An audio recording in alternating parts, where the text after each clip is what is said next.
In 1765 at the age of 27 from Bristol, Rhode Island. He's the son of the Chief Justice of Rhode Island, a very prominent family. However, he's the second son. He's probably not going to inherit the family as well. So Mr. Russell is trained as a merchant. One of his grandfathers was a very successful merchant. And he comes to Charleston as an agent for New England merchants. Charleston at that time had the highest per capita income of any city in the colonies. It was the largest seaport in the South. Its economy was thriving based on the plantation system and on shipping. So Mr. Russell remains in Charleston. He becomes a very successful export-import merchant. He's exporting the cash crops of that time, rice, indigo, and cotton. He imports back in the goods that people want and need. He was very diversified. His ships literally went all over the world. And of course, coming from Rhode Island, he had very strong trade connections with New England. That included the slave trade. At that time, many of the ships sailing to Africa to bring back the enslaved people were sailing out of Bristol and Newport, Rhode Island. Those ships then returned to those ports and to ports like Charleston. Mr. Russell is a slave merchant both before and after the American Revolution. By 1803, he had amassed his fortune. Wants to show his wealth off? What better way to do it than by building a magnificent new home? So construction began on this house. Took 5 years to complete the house. Finally completed in the spring of 1808.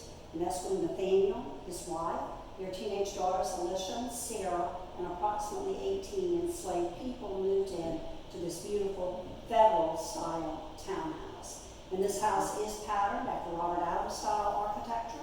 So as you're going through today, you'll see balance and symmetry. You'll see the neoclassical influence. And Robert Adams liked to incorporate geometric shapes into his architecture. We have 3 rectangular rooms on the front of the house, 3 oval rooms in the center, 3 square rooms on the back. So Mr. Russell builds a home with geometric shaped rooms, 3-story, free-flying, floating staircase, and it's designed like an English townhouse. So he has built a home that is unique to Charleston. We are in a public park where business was conducted. If you had business with the Russells, you did not go any further than this room. Once your business was completed, you left. These beautiful glazed glass doors were closed, and the purpose of these doors was to separate this public space from the private home. To go beyond those doors, you had to be a friend of the family or an invited guest. So if the enslaved butler brings you to the front door, you meet that criteria, you do not stop in this room. He just immediately escorts you to where the Russells are waiting to greet you. These are the original doors. They have their original glass. You'll notice that some of these paintings look a little bit like they are frosted. These paintings are undergoing a natural process known as crizzling. That means there was a chemical imbalance in that particular batch of glass. So over time, they've broken down to look the way that you see them today. Once that process starts, we cannot reverse it. We just simply have to take good care of the doors. We'll go back beyond those doors in just a moment. But in the meantime, if you want to step over here in the office, small enough group, you can get everybody over here at once.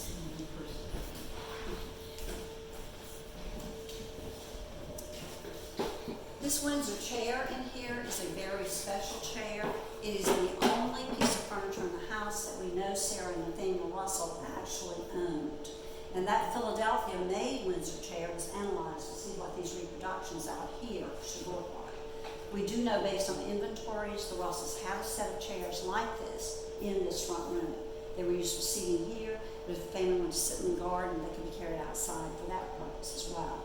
All of the other furniture you will see today, much of which was made in Charleston, including this beautiful Jacob Sass desk behind you. The artwork, the china, and the silver is not original to this house, but it is original to the time span that Mr. Russell lived in Charleston. So the house is furnished with period pieces. And when we go into the stair hall, you want to stand in the very center, look straight up to the 3rd floor ceiling. You will see a medallion.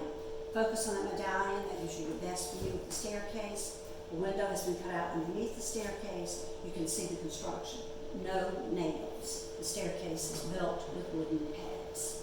Any questions before we go to the stair hall? All right.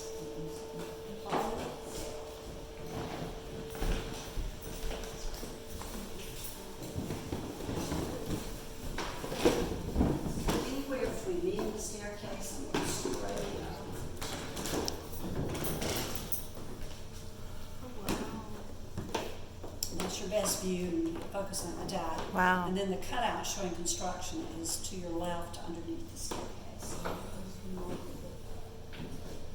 So it goes up 3 floors? But this is the free-flying floating staircase. It is the architectural feature this house is best known for. And when Mr. and Mrs. Russell were living here, there was no apparent means of support. That staircase was not attached to that exterior wall. It just simply floated past. And it was able to do that because it is built on the cantilever of that. So the weight of the step above is supported by the step below. My understanding is if their measurements had been off even a fraction of an inch, the staircase would not have stood. The stairs are made of pine. The handrail has been capped with bias cut pieces of Honduran mahogany. The medallion you saw as you looked up looks a little bit like plaster down here. It's actually painted up there. It's what the French refer to as trompe l'oeil. It tricks your eyes. If you look above my head here at the top of the staircase, you see the trompe l'oeil crown molded. We have that on all 3 floors, different design on each floor. They were able to find enough of the original to duplicate. The foundation put the restored trompe l'oeil in canvas, just in case repair work needs to be done, or we want to do more research. It can be taken down. But originally that was painted directly onto the wall. I had a question. Sure. Who's the pig in the picture? Upstairs? Above. I'll tell you about her upstairs. Okay. Everybody will be able to get a better look at her. Okay. This gold is the original color of the stair wall. Our paint expert removed approximately 22 layers of paint to determine this is the color used by the Russells. She also removed paint from the doors. That's when they discovered these are South Carolina pine doors. They have been painted to look like the grained mahogany. So all of the interior doors are original to the house. They have been restored to their 1808 faux mahogany finish. And Mr. Russell is not saving money. He is being fashionable. Mahogany doors, plaster crown molding, probably less expensive than bringing in the artisans to do the faux work. Questions? All right, please join me in the dining room. Yes. That's what I was looking at.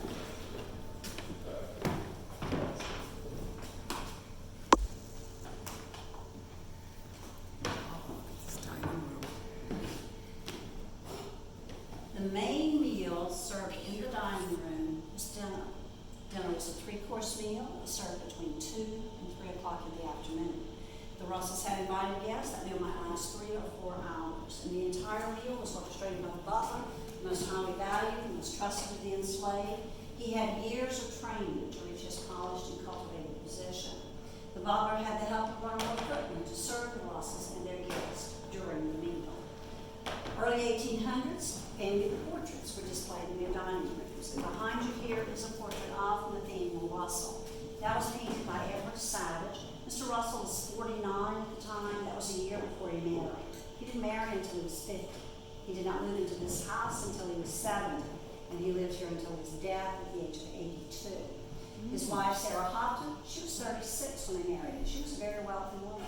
She had inherited money and property from her father, also a merchant.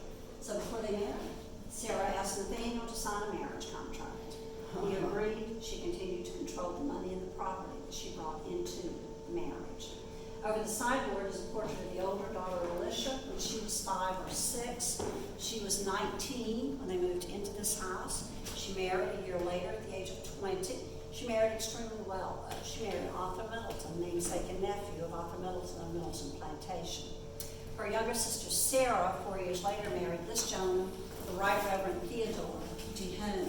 He was rector of St. Michael's Church down here on the corner of Meany and Broad. He was the 2nd bishop of the Episcopal Diocese of South Carolina, but unfortunately only lived 4 years after he and Sarah married. He died from yellow fever. So Sarah returns to the Russell house. She's a young widow. She has 3 children under the age of 4. She will never remarry, but she will live in this house, sharing it with family until her death at the age of 65. Restoration of the dining room, they found a piece of the original wallpaper. It had been hidden under a beltless system added at a later time. When it was analyzed, this is the original color.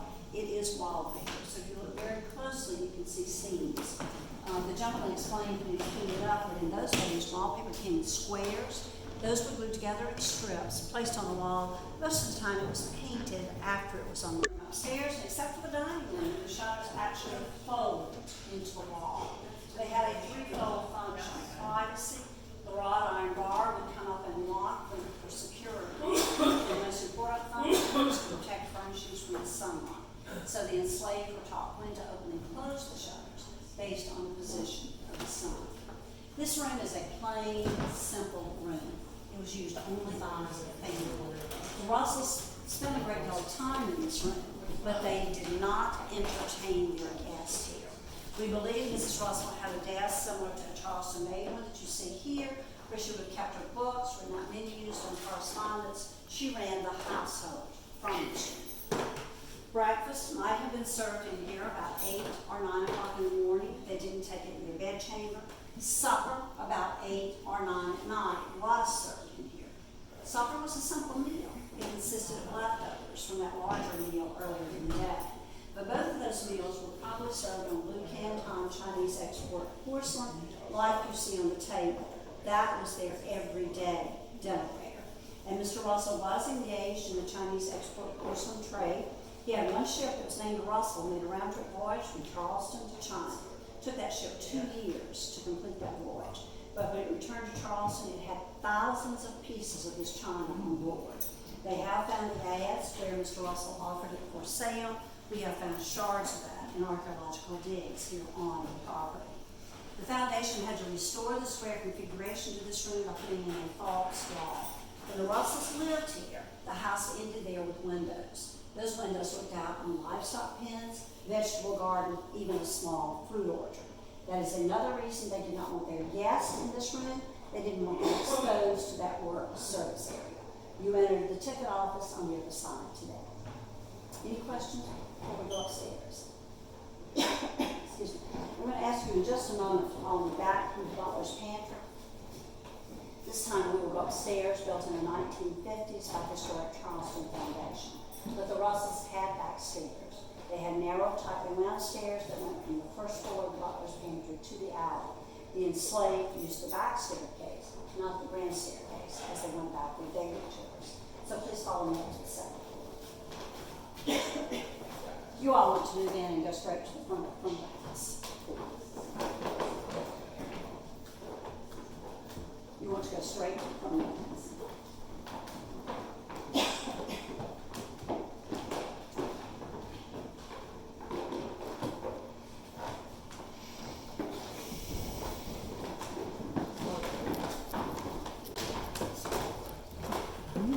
You all want to move to the very front of the house.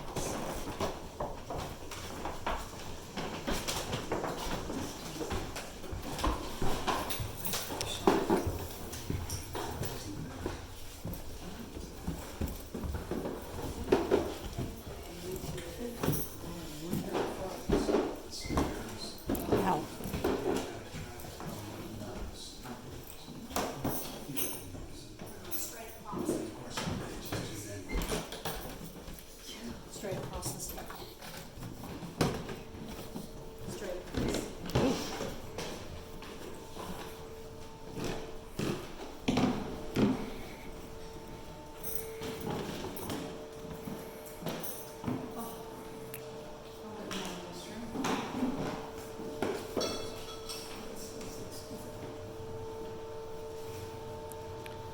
Looks a little bit different from the room we left.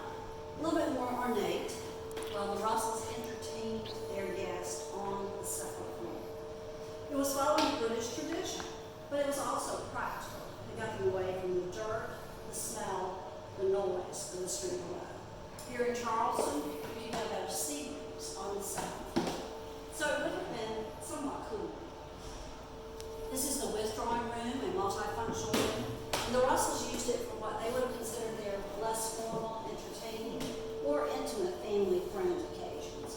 Fitted carpeting was on the floor, important in wallpaper. Look up. You see the restored cornice. When they removed the paint from that cornice, 22-karat gold gilding was discovered.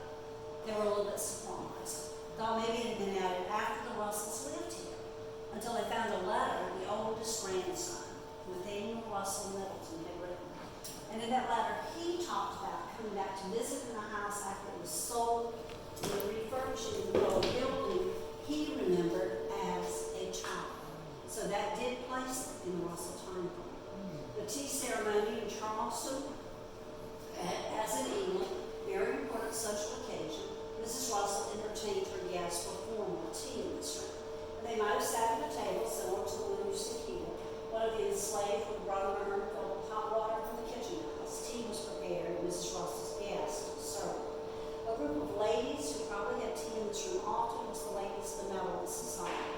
Mrs. Russell and her sister started that group to help the poor and the sick in Charleston. Both daughters were active in that group as well. That group still exists today. Their executive board meets here every January. So her tradition of helping the needy continues. This rectangular box is the original charity box of the Ladies' Benevolent Society. The ladies kept their money and their important papers in that box. The urn stand is unique. It's one of two we know was made in Charleston, still in existence today, and it's a sign of wealth. Most people in those days could not afford to buy a piece of furniture they were used for a single purpose. If you could afford an urn stand, you were very wealthy. I think Mr. Russell could have had one. And speaking of Mr. Russell, behind you is a second portrait. This was painted by John Wesley Jarvis. We believe Mr. Russell is in his 70s, and if that is the case, he was living in this house at the time the portrait was done. Any questions about the withdrawing? Did you say this was less formal? Yes. So where would more formal? Okay. And then up here, that's not an optical illusion. That's either plaster or wood. It's probably a combination, but it's mostly plaster. Oh, I see. Okay. And they also use something called ornament composition, where they can make molds. All right, let's go into that more formally. Thank you.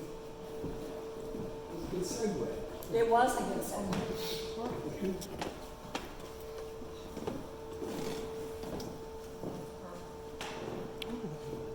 This is the drawing room. They entertain their most important guests in this room. Following a dinner party, the gentlemen remained downstairs in the dining room. They would serve their wine in the coolers.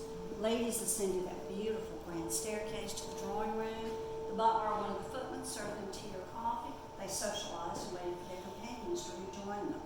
The ladies probably entertained each other with music, because in those days, every young lady was expected to play a musical instrument. And we know Alicia, the older daughter, was very talented on the pianoforte. We have some of her music. It's extremely difficult to play. And because this room was for the most formal entertainment, it was lavishly and expensively decorated. They said when the Russells moved in 1808, finest drawing room in Charleston, if not on the entire East Coast. Patterned carpeting was on a floor imported from England or France. This is a Brussels wool carpet in a floral and swag design taken from the early 1800s. The carpet was woven for us in England excuse me, on an old-fashioned loom using the same techniques used in the early 1800s. These are 27-inch wide strips of carpet that have been hand sewn together. Wallpaper is the original color. Window surrounds have been painted their original colors. And if you look at the plants near the windows over there by the fireplace, those are blocks of wood. They have been faux painted to look like the semi-precious stone blue lapis. And this is the only room in the house that had a chandelier. Chandeliers were expensive decorative items. They were only used in their most important rooms. Good candles, expensive and used sparingly. Mirrored panels, those were designed to reflect the candlelight and the natural light. Did you notice 3 of yourself when you were looking in those a moment ago? If you set a candelabra in front of those, it would have looked like you were burning 3 times the number of candles that you actually were. And light was a symbol of hospitality. So the more candles that were burning in the room, the more welcoming that room was for the guest. Look up, you see the original plaster cornice, a Gothic design from a London pattern book. That was painted solid gray. When we started restoring this room, the restoration has brought out the detail and the beauty of that cornice. And I wanted to show you with this door, we talked about the faux mahogany finish. Well, look at the other side of the door. When they removed the paint, they discovered a faux raw wood finish. And also look at the doors, they curve. So you closed your doors in your oval rooms, you did not lose the shape of your room. Alicia Russell and Arthur Middleton were married in this room, March 1809. Any questions? I love the fact that the doors are supposed to be complementary. Oh, I It's love like the every detail. doors. every detail. I love that mirror. Yeah. That's cool. Anything else about this room? The harp, that was made in France about 1800, so it is a period piece. Okay. All right, you were asking about the portrait, so before Yes. we exit, I'd like to tell you about her. You'll be able to get a really good look at her as you move into the bedchamber. That is Mary Rutledge Smith, a social contemporary of the Russells. The foundation acquired her portrait in the 1970s. It was painted by George Romney, a well-known English court painter. She is in London on her grand tour. The child she's holding in that portrait, number 12 for 13 children. She will live to be almost 90.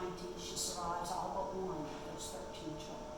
Her brother Edward Rutledge was the youngest son of the Declaration of Independence. Her brother John signed the U.S. Constitution, served as South Carolina's first governor. She is the great-granddaughter of John Boone, founder of Boone Hall Plantation. So please take a closer look at her and join me in the picture. Sure. Excuse me. I don't want to get too close to that railing.